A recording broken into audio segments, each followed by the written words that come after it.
welcome to Mystical Awakenings with Deb and RJ, right here on KGRA Digital Broadcasting, and we're super happy to be here tonight.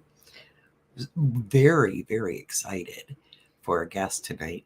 We, 2 weeks ago, got to meet him at the Michigan UFO Con Texas. He was one of our speakers, and spend time with him, and it was absolutely wow. It was like, when we met him, it was like we found a long lost soul tribe member. Yeah. And I'm just happy to say that it's probably going to be a continuing friendship for the rest of our existence here. Exactly. And beyond. And beyond. Yes. So I'm going to let RJ tell you a little bit about him, and then we'll bring him on. Well, if anybody does any research at all on ufology, he really doesn't need an introduction. He's very well known in the ufology fields. But for those who don't know him, our guest, he originally is from Baltimore, and he moved to New York in 1980. And for almost 30 years, he was an actor. He's an ordained interfaith minister and received a bachelor degree in letters from College of New Rochelle, I think that's how you say it, where he graduated cum laude. He received his Masters in Divinity Degree in Union Theological Seminary in New York City. He's also a longtime UFO contactee and experiencer. His book, Alien Scriptures, Extraterrestrials in the Holy Bible, was in March of 2014, number 1 on the Amazons.com list of UFO-related books. Michael has also appeared on George Norrie's Coast to Coast radio show and on George Norrie's TV show Beyond Belief on Gaia Television.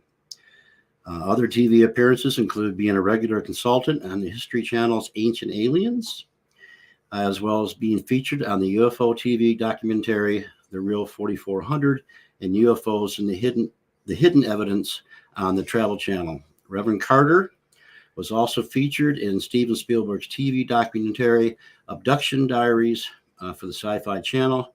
Diaries, it was the precursor to the Spielberg's HBO series Taken.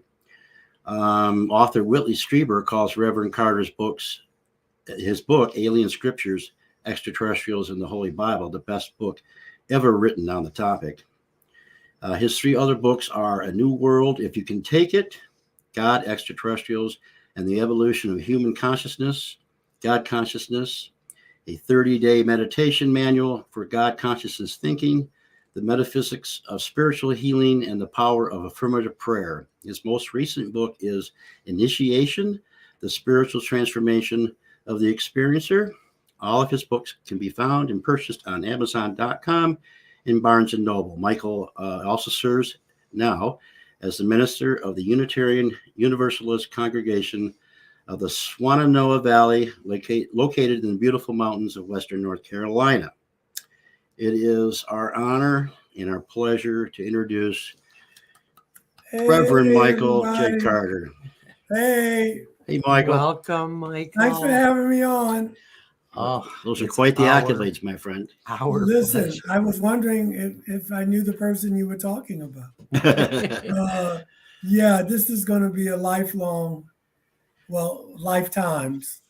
We just kind of clicked, as you told the audience, and hopefully we will be working together in the future. And just thanks for having me on. It's usually past my bedtime, but I'm still here at work at the church, so.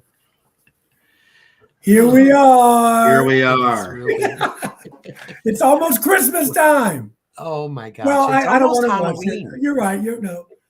That's Halloween. You're right, and then but it's here. It's the holiday season. My favorite time of year. Yeah. So you've been a busy man. You've got a lot going on. Yes. You've got a wedding coming up. Yes. November 5th. Yep. It's just been a crazy year. And you guys have been part of that. I mean, crazy in a good way. Got a new car. It's an old car, but it's new to me. Right. Going home, getting married. The work has been busy. With Ancient Aliens, and then with you guys, and during this new TV show, over the weekend coming up.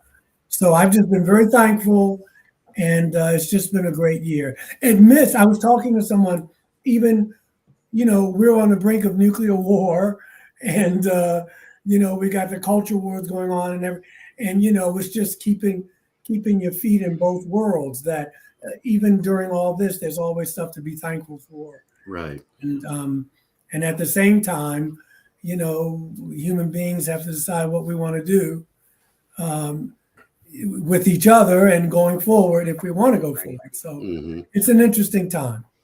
Yeah, and I want to get into that a little bit later about what's going on with us as a race. Yeah. But, we were so blessed to have you at the UFO Con Contact Convention. That's mutual. That was a great experience. Great feedback, and they loved you, and we loved you. I love them right back. Yeah. So that was awesome. And I know I talked to you earlier, and I've read the Bible myself a few times, believe it or not. Yeah. I didn't grow up in a religious family, but a spiritual family, but like a lot of people have, but I've always had questions, Oh yeah. I've always had questions. So tonight I want to get into a little, maybe what your take is on it, and maybe help me or help the audience, or just give a different take, on some questions I want to ask you. Sure. Is that okay? And if there's anything that's uncomfortable that you don't just say feel like answering publicly. Listen, it is what it is. If I don't know something, I'll just say I don't know, and just for people, because it can be a fragile topic, for lack of a better word, and just let people know that this is just my perspective. Right. I could be wrong, and I'm not here to take anybody's faith away. Right. And if it could be easily taken that way away so easily, then maybe it wasn't faith in the first place. But these are just my research and where I'm coming from. Right. All right. Well, let's get started. Yes. And this question's come up many times, but I just wanted to see what your take is on. In the beginning of Genesis, yes, it says that man was created in our likeness, in our image. And to me, it seems like it's a joint effort. So what's your take on that? Who would be the joint effort in your opinion? Yeah, it's interesting, the Bible, because it has contradictions and what have you. There's some people who said there are two different creation stories in Genesis, because they're two different stories. Well, it's you, Zachariah Sitchin, who I happen to have met before he died. He lived in my neighborhood in New York on the Upper West Side. He got this whole conversation going about the Elohim, and since he was culturally Jewish by nature, not a religious Jew, but he was Jewish, and so he knew the Hebrew, and of course he was a Sumerian scholar, and he was saying that the Elohim, let us make man in our image. That word "our" was plural, and so it's not one God, but gods, small g. So there's more than one individual talking about, let us create these humanoids, or these humans, in our image. And that's the key that kicks this whole thing off about, are we children, if you will, of these extraterrestrials? Right. What scares people about that is, no one is saying, well, I'm not saying, even though there was a book written that does God drive a flying saucer by R.L. Dion, what does God need with a starship? Right. But the point being is that when Zachariah Sitchin started talking about this, it was a game changer, because it was hard to refute. Now, there are still people who say, well, it's interpretation or what have you, but clearly Elohim is plural. And so they're sitting around talking like a council, saying, we want to make these people in our image. And that's the kickoff for Genesis, that there's not this one God who's doing this, but there's a council of God sitting around saying, this is what we want to do. Of course, Zechariah Sitchin brings in the Anunnaki, sometimes called the Watchers, by various names. Right. And the continuation of that story, Genesis 6, is what you're talking about, RJ, is found in the book of Enoch, where the sons of God come down to earth and mate with the daughters of men. Now, obviously, as you said, RJ, the other night, last night, if there was a prime directive, it was clearly violated. And we don't know whether they did it the old-fashioned way. One will assume they did, but we know they could do stuff in vitro and in laboratories, which is maybe how Miriam, Jesus' mother, became pregnant by still being a virgin, but that's another story we can get into. Yeah, and I wanted to get into that because, And so, I mean, we have that ability now to do that. Yeah, and they did then. And remember, St. Jerome was the one who said she was a virgin. I mean, she was about 14 years old, historians are talking. Mm-hmm. But back then, in the Hebrew, the word is Alma, A-L-M-A, and it meant a young girl, you know, whose hymen wasn't broken.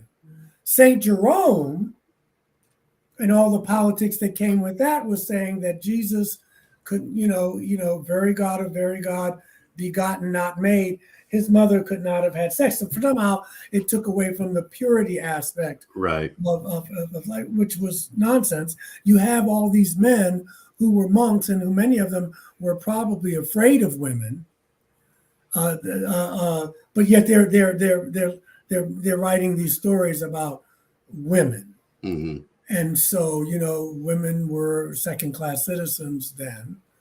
We could argue still are. Right. And so you have them making these laws and writing these stories. And a lot of them didn't even know anything really about women, but they had power. The church was having power at that time.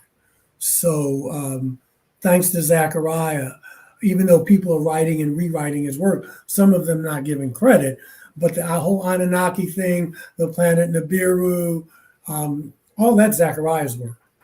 Yeah, he's an incredible researcher. I mean, he was. I loved his books. I mean, I have all of them. Yeah, for some reason he was getting a bad rap about something, but with the Earth Chronicles. Yeah, because I mean, it's hard to listen if you take it seriously, and the government hiding. I mean, what you're saying to human beings are, we were created by extraterrestrials, right, not this omnipotent, omniscient God. Now, maybe he, she, it, whatever created them, but from what we're hearing here, I mean, it turns everything on its ear about religion, which is why you're not hearing a lot of people talk about it. Right. I mean, as far as I know, I know other ministers know about this, but they're going to risk their life in the sense of not maybe physically, but they're, all their the job, they're, and so but we're going to have to address it at some point. So Zachariah comes out with this. We get the book of Enoch, which is continuation of Genesis 6. Mm-hmm. These fallen angels, 300 of them, they come down to Mount Horeb, and they come down and they teach humanity about crystals and gemstones and dyes and metallurgy, how to work with how to make jewelry, to making defensive weapons, astronomy, astrology. But apparently you weren't supposed to fraternize with the natives here. Now, I also think too that they broke a law, obviously. I don't know if every race has a prime directive, but I think also their mistake was they gave us information that maybe we weren't ready for then. They taught us how to make weapons and then we used them on each other. Right. And so I'm not trying to absolve them of, if that was your directive, but a lot of the stuff we use crystals and gemstones today. We study astrology and astronomy. I think that sometimes that maybe, like Shakespeare says, the fault, dear Brutus, lies not in the stars, but in ourselves, from Julius Caesar, that we may not have, well, clearly right now we're not ready. We have all this technology and we've just bombed each other to death. Right. And so if you don't have a spiritual grounding, you're like a gun. You're like a baby with a gun Right. in your hand. Somebody's going to get hurt. Right. Most likely it's the baby with the gun. So technology doesn't always mean a deep moral or ethical center. I want to get into this a little more, and Deb, chime in if you have something to say, because, this story about the fallen angels has always, got my curiosity. You said there was like 300 of them. Yeah, in the Book of Enoch, he says it's 300 of them, and they give the names. There's Ariel, some Jeza, I forget, but most of them end with the letters El, which is God in Hebrew. Like my name was Michael, right. El. And so in Hebrew, the El at the end of it usually is talking about a God, which I'm saying are extraterrestrials. So we get into the story. There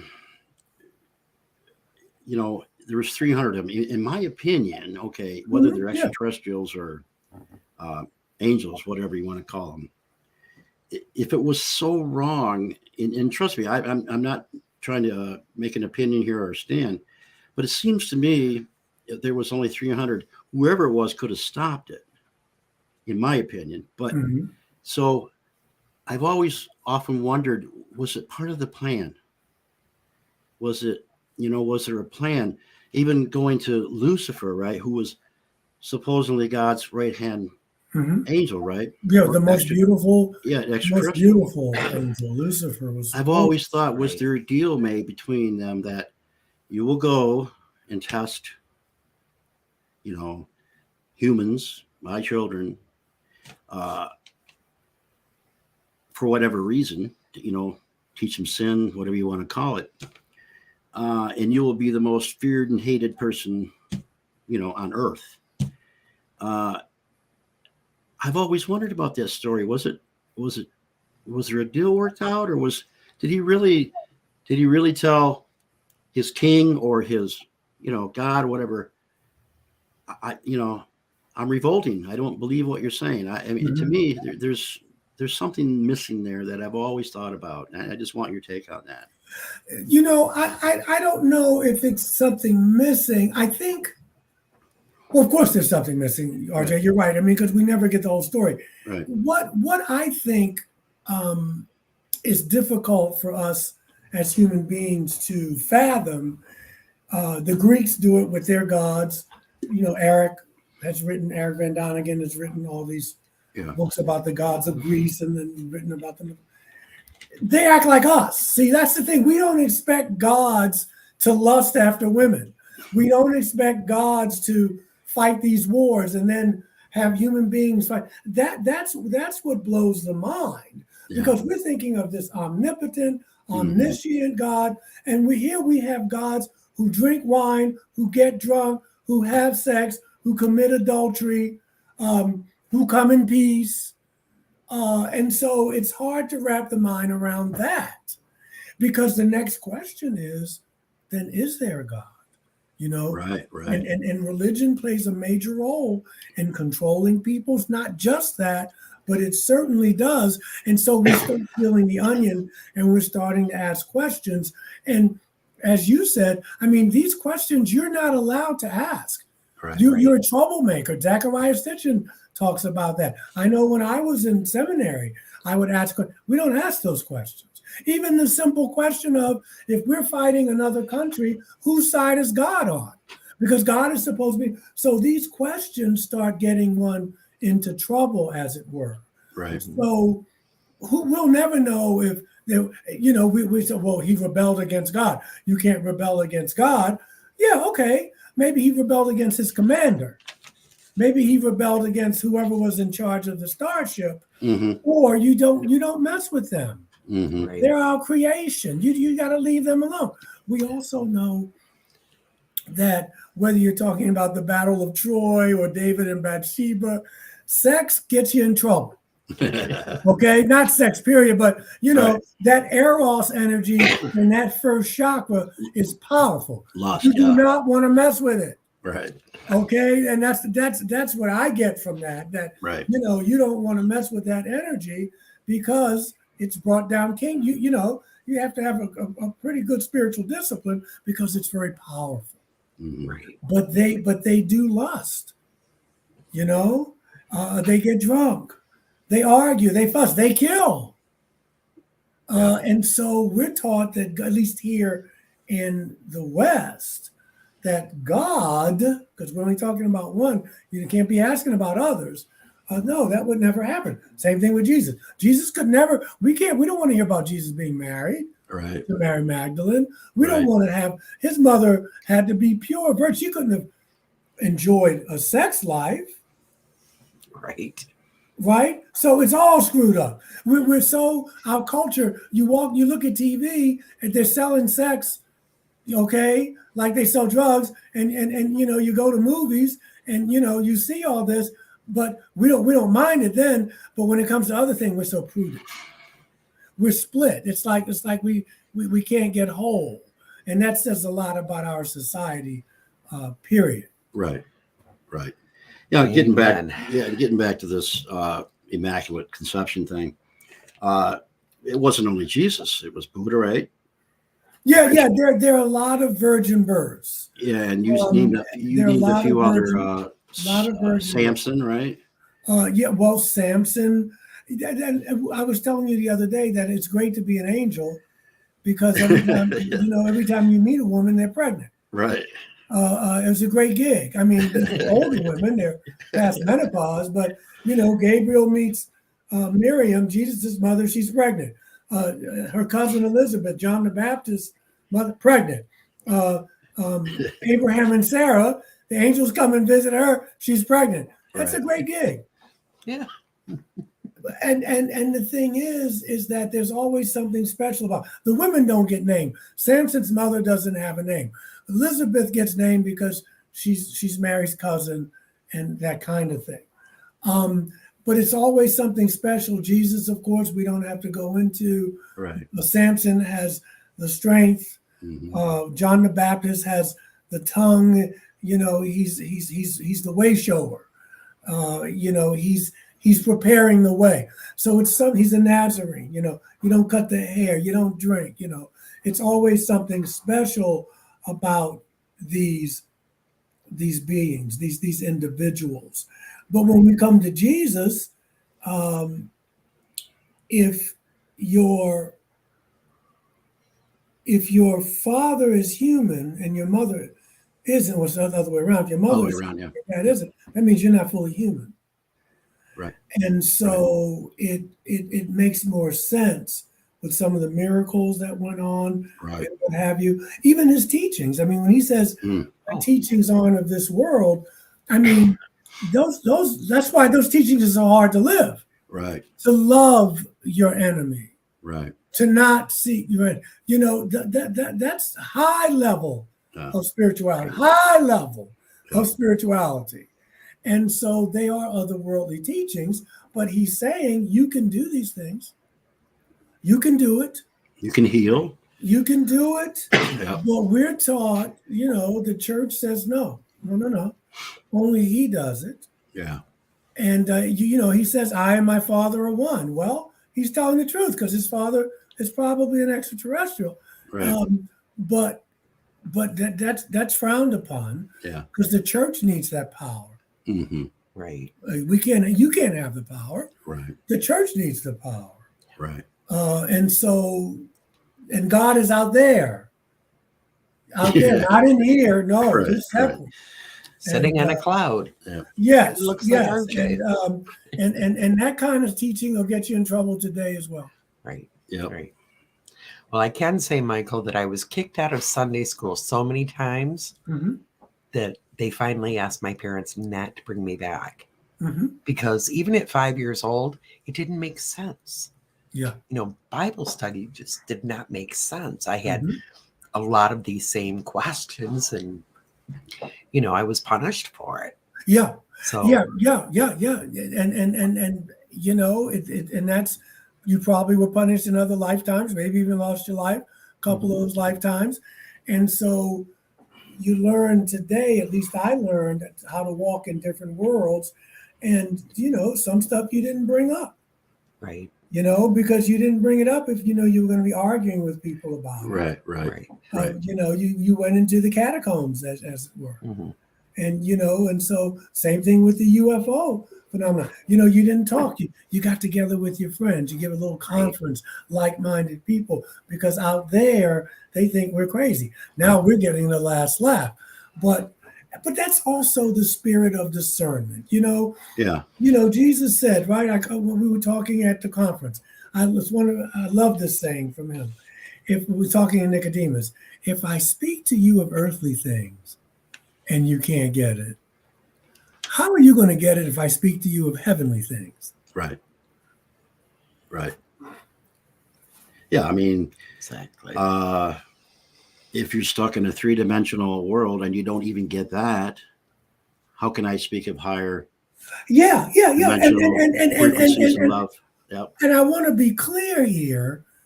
There were times, probably in other lifetimes, but even then, when I didn't get it. Right. I grew up believing the Bible meant what it said and said what it meant. I grew up with that as a Baptist.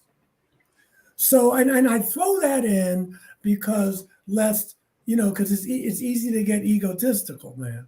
Right. It's easy to get, well, I got all the answers and you don't. Right. Because there were times when when we were the ones where people say, how come Michael can't get this? How come RJ can't get this? So I throw that in to keep us grounded. Yeah. And to keep us having compassion for our fellow human beings. Yeah. Right. Yeah. Yeah. Well, I think it's our nature to question, or it's our nature to find the truth. It's our nature to want to know the truth. And it's good to question. It's good to, I don't want to say find alternative truths, because the truth is truth to me, but it's good to seek answers. I agree. You said the magic words.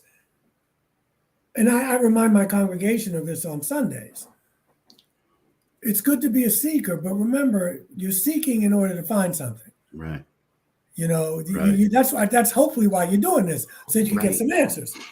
And there's truths and there's capital truths. Right. There are truths that were true 5,000 years ago, and they'll be true 5,000 years from now. Right. But then there are also our truths, which in quantum physics tells us that the way we perceive the world is the way the world treats us. And so sometimes our truths may be different. Mm-hmm. And we're seeing that now with the country, right?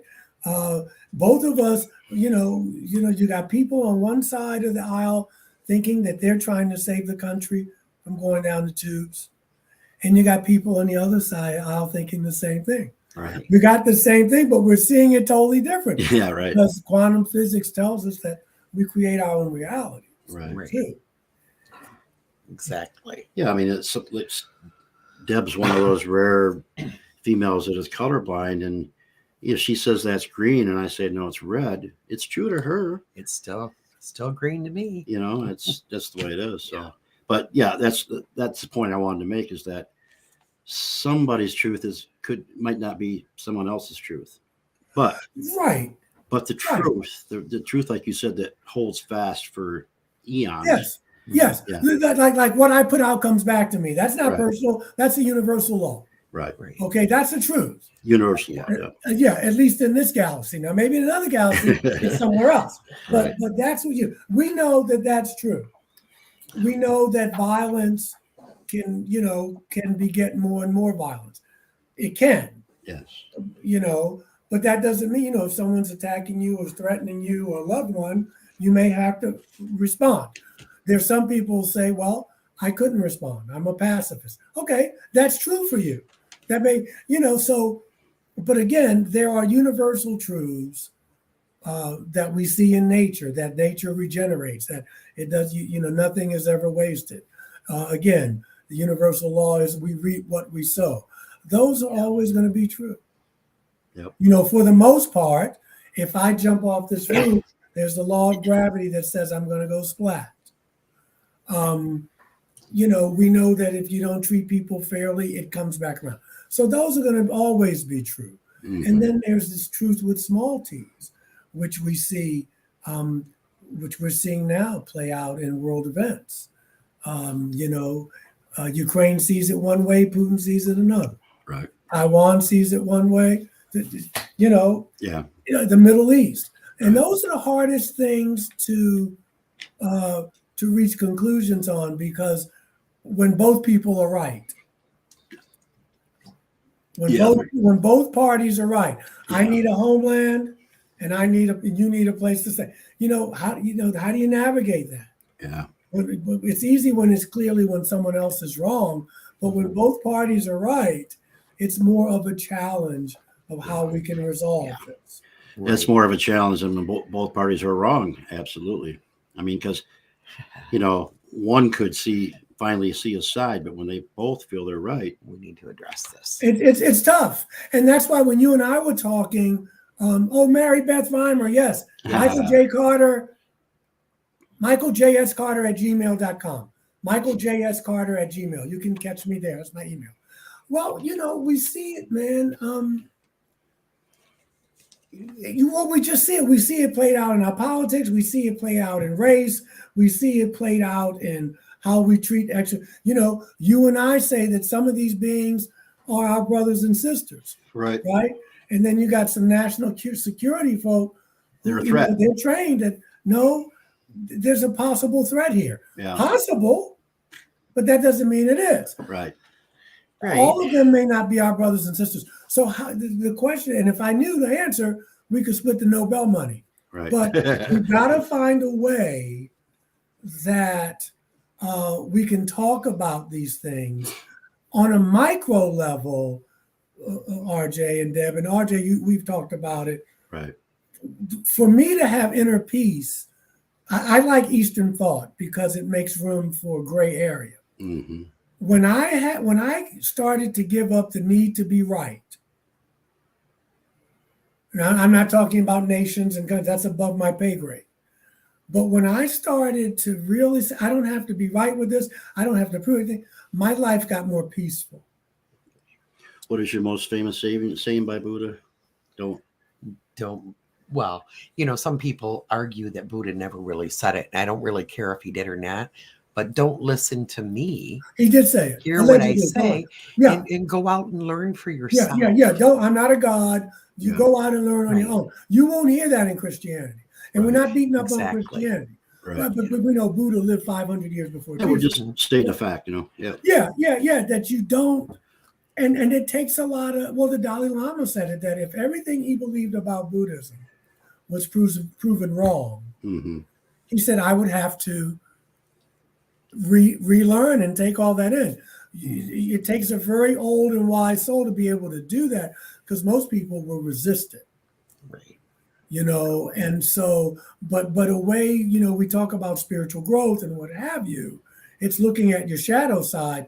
But I would suggest to people, look at the areas in your life where you feel like you have to be right. Because if you can let that go, there's a desert and a sea between you and the rest of humanity. Because if you look at the wars and the things that are being fought, arguments, whether it's in Congress or the Kremlin or Bethlehem or Kandahar, I got to be right, man. In your relationships, divorces and stuff like that, somebody has to be right. And there are people who that's what their whole life is about. That the need to be right. And it's a spiritual discipline to be able to let that go.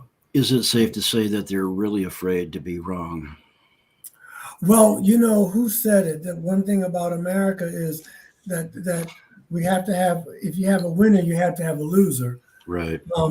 But being wrong, I've heard people say, my mother would die before she admits she made a mistake. Mm-hmm. And it's almost, but mistakes are your greatest teachers. Yeah. That's how we learn. It's okay to be wrong. If we can't fall down, we can't get back up. I mean, the word sin in Greek means missing the mark. Doesn't mean you were born in sin. Right. Sin, the word sin in Greek is missing the mark. We all miss the mark. It's what it means to be human. But if you don't make mistakes, you can't grow. Amen.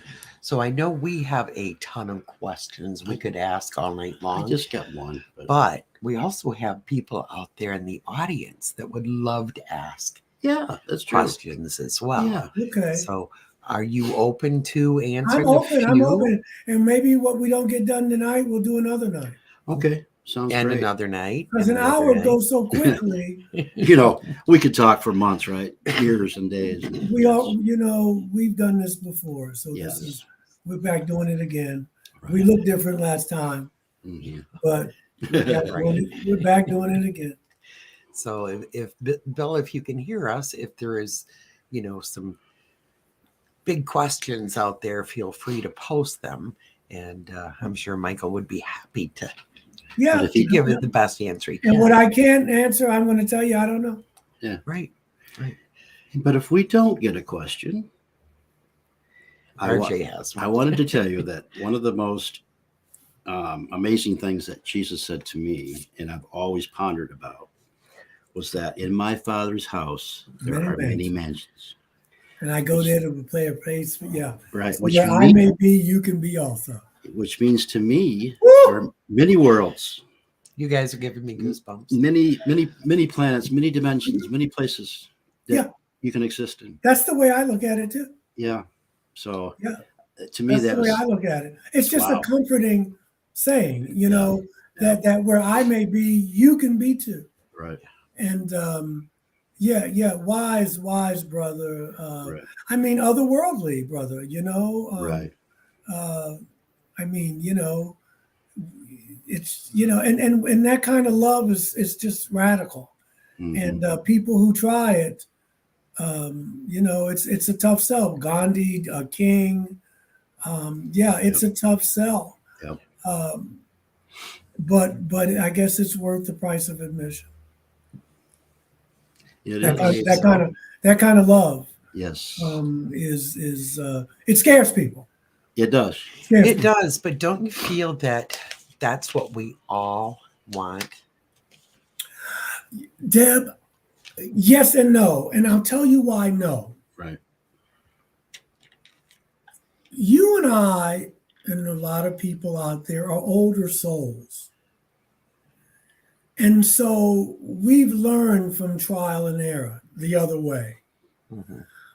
You got to give other people that room to grow as well. And some people don't want that. Some people want sex, drugs, and rock and roll, man, because the younger souls have to go through what we've gone through, just like we had to at one time. Yeah. We have some of our leaders, 60, 70 years old chronologically, but their spiritual age is very young.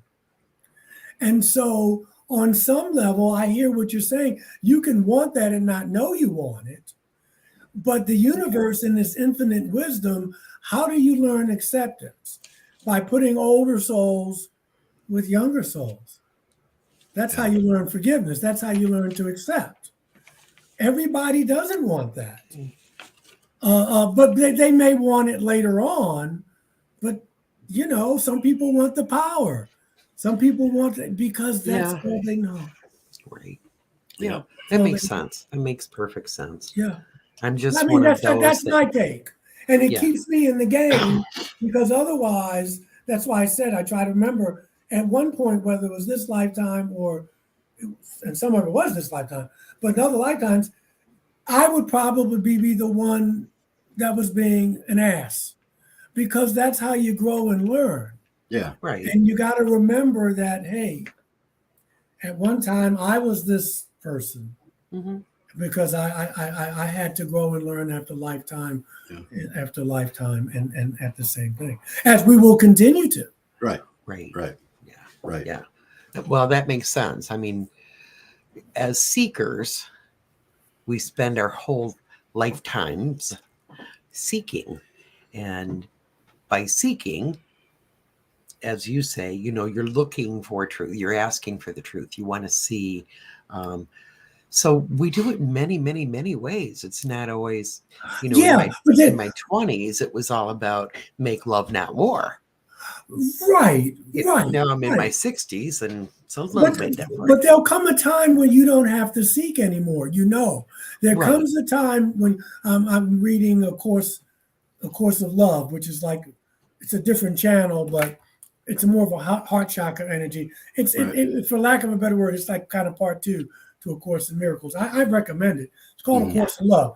The language isn't as antiquated. Yes, the channel says it's Jesus, but the point, it's got some wonderful chapters in there where the entity, who she's saying is Jesus, says there comes a time when you don't have to seek anymore. You know it, now you have to live it.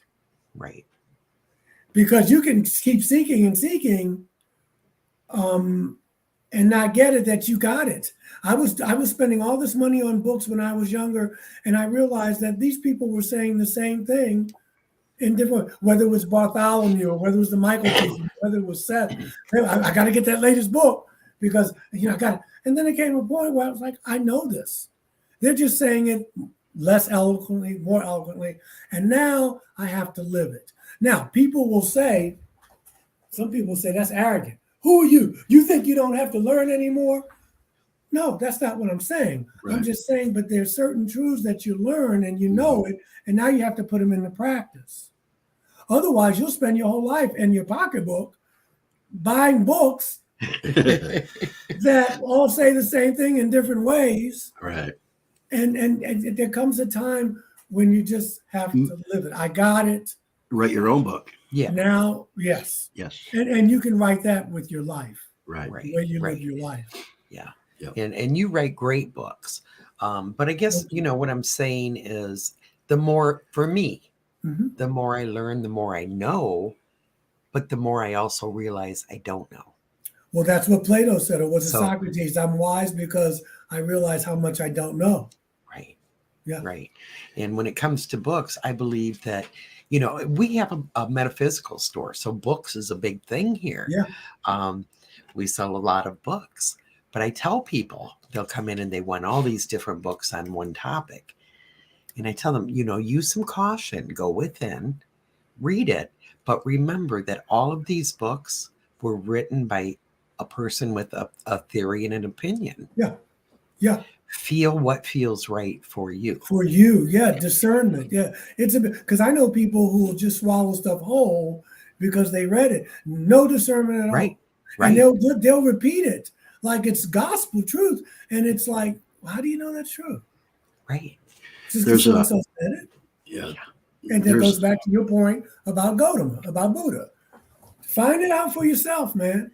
Yeah. Be a lamp. I think he said, be a lamp unto yourselves. Yeah, there's a song by a band called Kansas, and one of the lyrics or the line says, if I claim to be a wise man, it surely means that I don't know. Yeah, because when you're wise, other people will tell you you're wise. You don't have to toot your own horn. Right. Right. So. Right. So true. I'm amazed that some questions are not coming in. I think everybody's just listening. Yeah, it's you're blowing minds. Yeah, no, they can email me, and right. If you're out there, this is the time. Yeah, and we'll have you on again. Absolutely. Oh, I would love to be on, and want to remind folks too. I like Platonic thought because Plato says that everything you see in the visible world is just that the template is in the invisible world.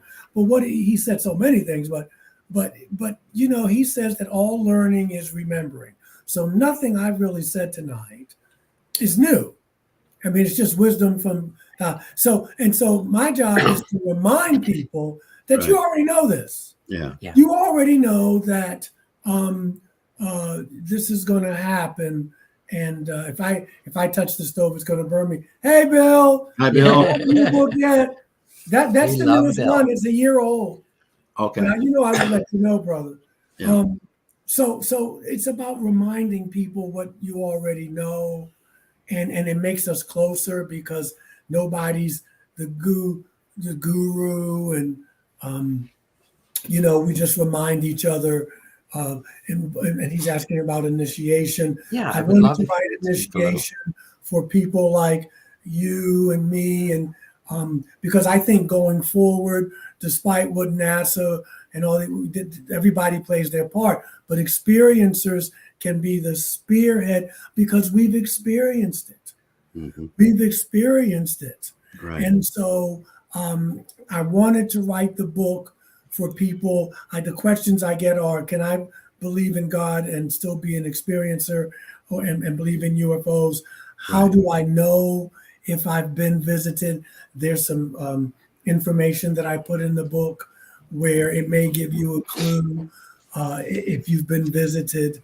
I talk about, and I have experiences, stories in it.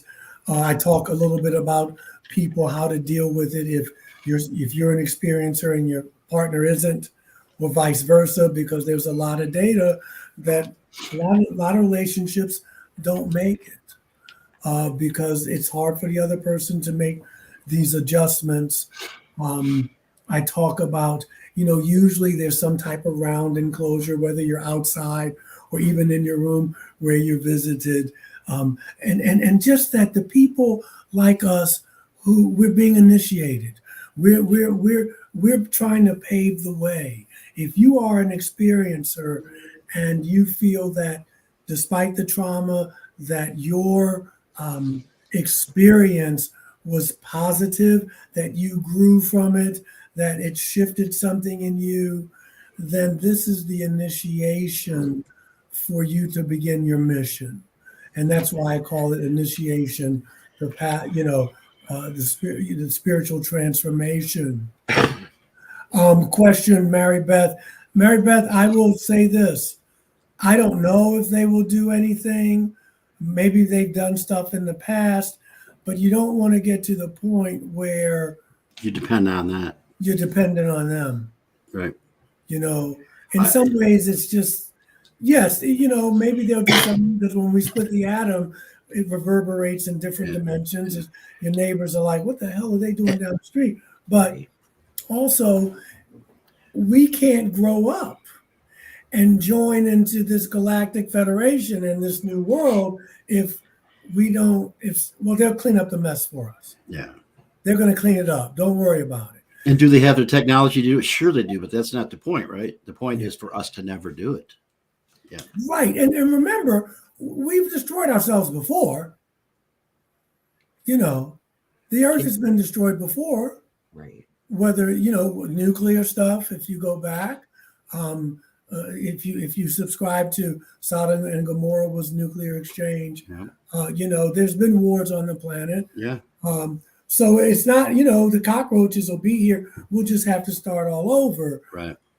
So in answer to your question, I would hope they would, but I wouldn't count on it. And in some ways, and if there's not a prime directive, I don't know, but I wouldn't, human beings have to learn that this is not the way to carry on if we want to evolve as a species. Michael, people talk about disclosure and, one of the maybe stumbling blocks is religion and how we're going to do that. And we have never talked about the Law of One, which maybe next time we can get into that. Well, I have that book. Right. And, it's channeled. Yeah. And it doesn't really take away from your beliefs or anything. It's just that, it's kind of the norm out there, Well, the thing is this, the Law of One is, again, quantum physics, this is stuff that our ancestors were telling us, and we act like it's really new now. Right. But what I do to you, I do to myself. This is what we're saying. King talked about the interdependent web, the network of mutuality. We're all connected. We're all connected. Yeah, we're all from the same, connected. We're from the same source. And that's the Law of One. Right. Yeah. And so whether I'm green and you're blue, or my hair is dreadlocked and yours is not, it doesn't matter. Right. That's stuff that's petty. We all come from the same source. And we all go back to that source. Right. So what we do to the planet, and that's why religion has gotten it wrong, because we the teachings have separated. Mm-hmm. I'm Protestant, you're Catholic. Right. Yeah. I'm Pentecost, you're Baptist. But we all come from the same. But that's what nuclear war will teach us. Right. Because when the wagon comes, we all got to get on it. Yeah. Right? Yes. You know, when the wagon comes, you can't just say, hey, I didn't. When my friends were in Vietnam at the beginning of the war, you know, all the upheaval here, and then some people told these stories that like some of the black soldiers, if they were on patrol at the very beginning of the war, that, you know, they may wipe out a unit, and they told some of the black soldiers, hey, you shouldn't be here. Right. This is not your fight. Okay. Now, and then, but as the war went on, you're an American. You know, everybody's dying. Yeah. Right. You see what I'm saying? And so you can't say, well, I didn't want to be here and I didn't. No, you're here in my country. So it's not apples and oranges. It wasn't the most eloquent way to put it. But when the bomb drops, it's not going to be, well, Michael's a nice guy. He believes in UFOs and he preaches love in North Carolina. No, I get incinerated with everybody else. Right. Well, Michael, my friend, we're down to about 1 minute, and it went quick. And let's do it again. Let's do it again. Yes. We love you dearly. It is reciprocated, brother. I it miss really you. is. It really is. Yeah. So all of Michael's books are on Amazon, right? Yep. Michael JS.Carter. You have a new show coming up?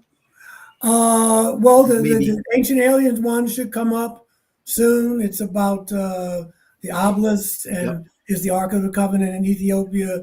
I'm going to shoot an episode in LA on the Phoenix Lights on Monday night. Nice. Yay. Yeah. Okay. We'll be doing this again real soon. Yep. So, yeah, I'm sorry we couldn't get to everybody's questions. There was Yeah. one question that came up we didn't answer. Yeah, we didn't answer, but we'll give you another opportunity for sure. but you Right, could and give they- a real quick. Do you need your dark side? That's what it is. Yeah. Read anything by Carl Jung, because if you deny your dark side, it gets real pathological. Balance. You got to be able to integrate, and you don't grow unless you admit you have a dark side. Yeah. It's not all peace, love, and hippie shit, right? Yeah. Just read the Jungian stuff, because if you don't come to grips with your dark side, you will live your life, and everything wrong that happens to you, we call it fate. Right. And it's really not fate. It's just that you haven't done the inner work. Right. Thank you so much, Michael. Thank you, guys. I can go home. Pleasure. I got to lock the church up Okay. and head back home. All right. Be safe. And Yeah. Well, right. you and I will talk. Oh, Bill, peace to Yep. you, and thanks for having me on. Hey, gang, MichaelJS.Carter at gmail.com. Yes. Perfect. Love you. Love you. Okay, everybody, it's time for us to go. So remember, safe. keep your eyes to the skies, your heart open, and may all of your awakenings be mystical. Tune in next week. Good night.